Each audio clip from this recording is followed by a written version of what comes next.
Macherla MLA Pinnelli Ramakrishna Reddy పరారీ వెనుక ఆంధ్రప్రదేశ్కి చెందినటువంటి ఒక సీనియర్ ఐపీఎస్ అధికారి అలాగే ఒక సీనియర్ ఐఏఎస్ అధికారుల హస్తం ఉంది.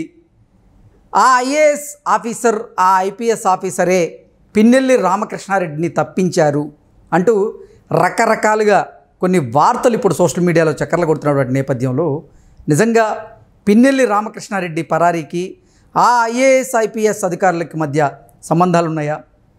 నిజంగా ఆ ఐఏఎస్ ఐపీఎస్ అధికారులే పిన్నెల్లి రామకృష్ణారెడ్డి తప్పించుకోవడానికి కారణమా అనే అంశానికి సంబంధించి మనతో మాట్లాడేందుకు ప్రముఖ సీనియర్ జర్నలిస్ట్ దుర్గాకుమార్ గారు మనతో ఉన్నారు. ఆయనతో మాట్లాడదాం.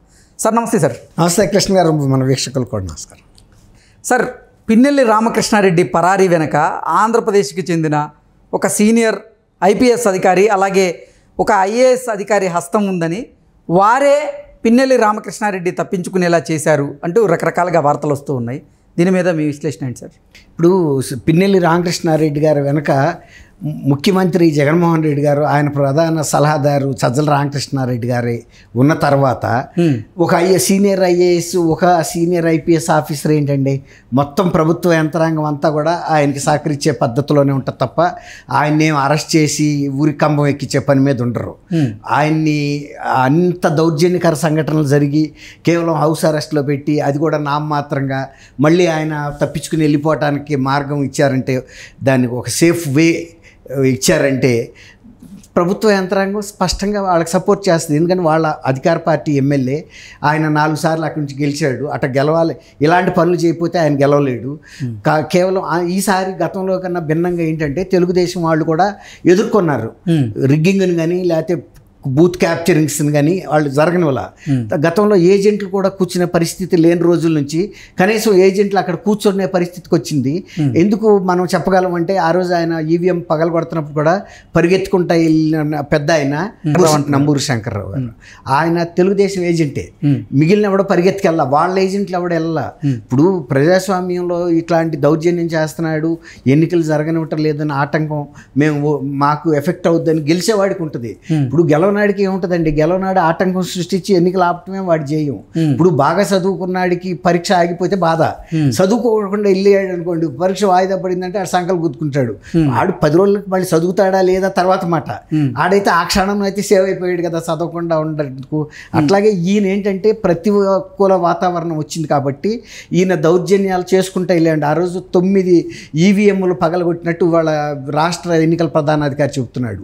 కంచే చేను మేస్తే దూడ గట్టును మేస్తా అని ఒక ఎమ్మెల్యే దౌర్జన్యం చేసి చూపిస్తే పక్క గ్రామాల్లోనూ నియోజకవర్గంలో ఇతరులు కూడా అదే చేస్తారు. అదే జరిగింది అక్కడ. అయితే ఏమంటాడంటే, ఆయన డేటా అంతా కూడా సేఫ్గా ఉంది కాబట్టి మేము ఎన్నికలు నిర్వహించాం, సరే అదే వదిలేసేయండి. కానీ ఆ స్థితికి అతను ఎమ్మెల్యే వెళ్ళాడు అంటే ఈ ఎంత ప్రభుత్వ యంత్రాంగం ఆయనకి దాసోహం అని అంటే తప్ప జరగవు కదండి.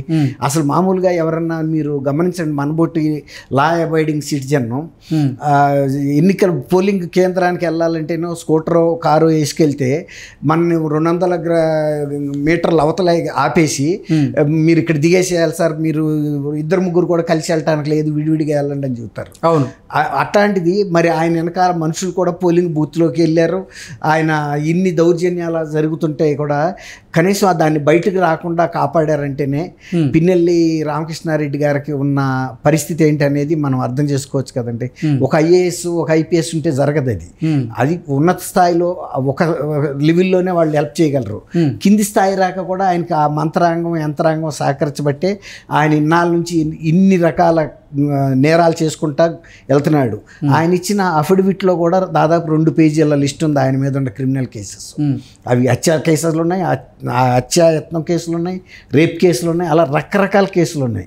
దానికి తోడు మొన్న ఎన్నికల్లో కనుక అన్నీ కూడా బుక్ చేస్తే కూడా ఇంకా ఎన్నో అయ్యాయి. కానీ అది 13వ తారీఖున ఎన్నిక జరిగితే 21వ తారీఖు వరకు కూడా బయటికి రాలేదు. అసలు దానికి సంబంధించిన ఏ సంఘటన ఎక్కడ రికార్డు కూడా అవ్వాలి, పోలీస్ స్టేషన్లో కానీ ఇంకోసారి కానీ. దాన్ని బట్టే మనకి ప్రభుత్వంలో పెద్దల ఎంత సపోర్టే ఆయనకు ఉంది కాబట్టి ఇక కింద వాళ్ళ గురించి ఆయన వెళ్ళి ప్రతి ఆయన్ని అడగాల్సిన అవసరం లేదు. ఇప్పుడు కూడా నిన్న హైదరాబాద్లో ఎంత డ్రామా సృష్టించారండి. అతను హైదరాబాద్ ఎలా వచ్చాడు, అక్కడ గన్మ్యాన్ని వచ్చాడు కదా ఈయన, గన్మ్యాన్ ఇక్కడ ఎలా ప్రత్యక్షం అయ్యాడు, ఆయన కారులో ఉన్నాడని చెబుతున్నారు కదా పోలీసులు. తర్వాత అతను ఇక్కడికి వచ్చినట్టు ఇప్పుడు తెలిసిందా వాళ్ళకి పోలీసులకి? ఆయన ఎప్పుడో అక్కడి నుంచి జంప్ చేసి బయటకు వచ్చేసాడు. ఆయనకు తెలుసు ఏది ఈవీఎం పగలగొట్టాయి తీవ్రమైన కేసు అని. ఆయన వెళ్ళి జగన్మోహన్ రెడ్డి గారితో చెప్పుకున్నాడు.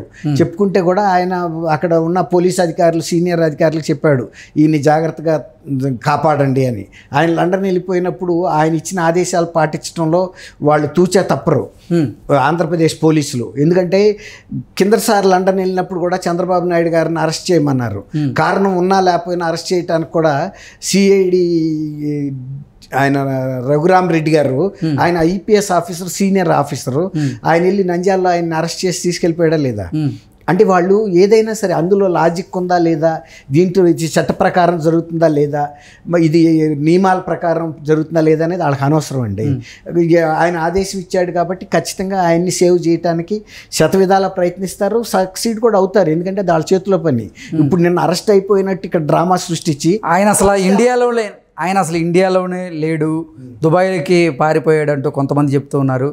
కొంతమంది ఏమో లేదు ఇండియాలోనే ఉన్నాడు కానీ ఆంధ్రప్రదేశ్లో కాకుండా ఇతర రాష్ట్రాల్లో ఆయన తప్పించుకొని తిరుగుతున్నాడు అంటూ మరికొంతమంది చెప్తున్నారు.